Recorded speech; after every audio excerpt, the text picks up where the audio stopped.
Today we'll be telling the story of St. Gregory of Narek, whose feast is celebrated on February 27th.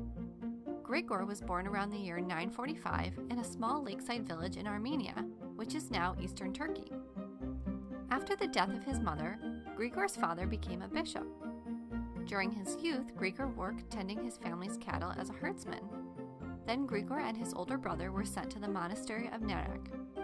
In 977, he was ordained a priest and taught theology in the monastery school for the rest of his life.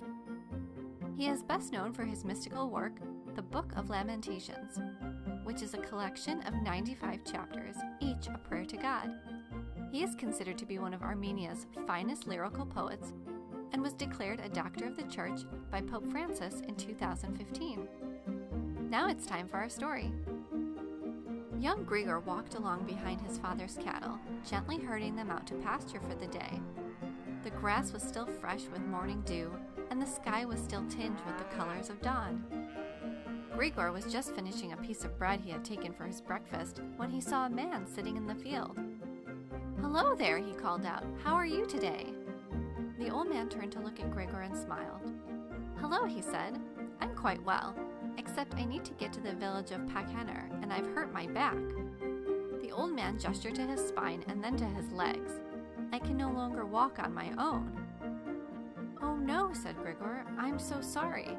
Is there anything I can do to help?" "Well, would you be willing to put me on your back and carry me to Pakhener?" the old man said.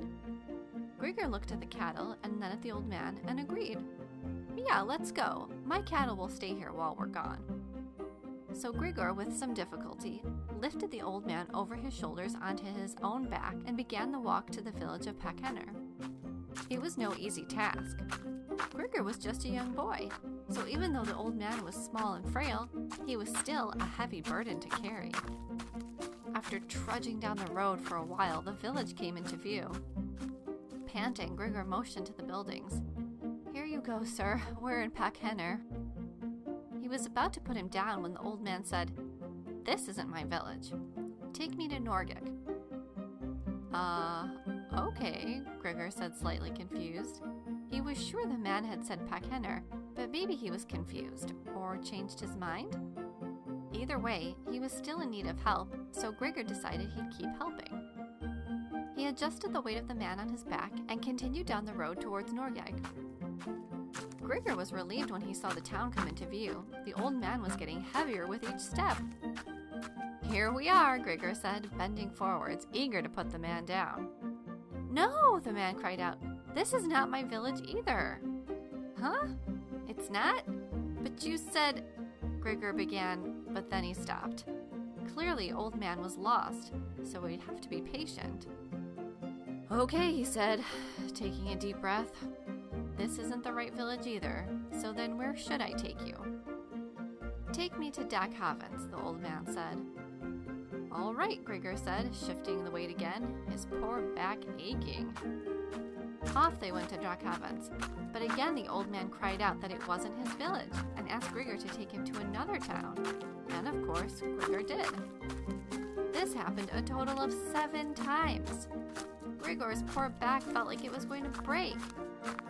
Finally, the old man said, "Oh well, can you please take me back to the place where we started?" Grigor could hardly believe his ears. He had walked around the entire countryside that day with this old man on his back, and now he wanted to go back to the place where it had all started? But Grigor was still filled with compassion for the old man. His back hurt, his feet were tired, but he knew his own suffering didn't change the old man's inability to walk or to remember where he came from.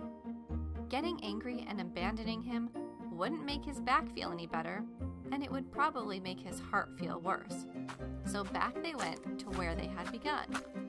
Grigor could see the cattle he had left behind still grazing in the pasture, and the sight gave him the strength he needed to make the last few steps with shaky legs. He carefully placed the man back on the grass and stood up, his back tight and painful.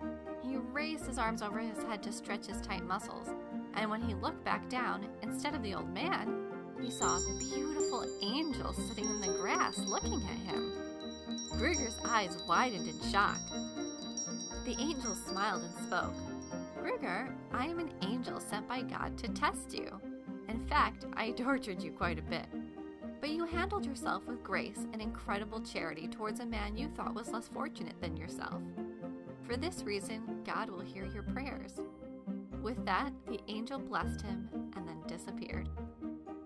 The story of St. Gregory Narek reminds us that sometimes it may feel like we're just going in pointless circles, but God may have something He's trying to teach us. St. Gregory Narek, pray for us.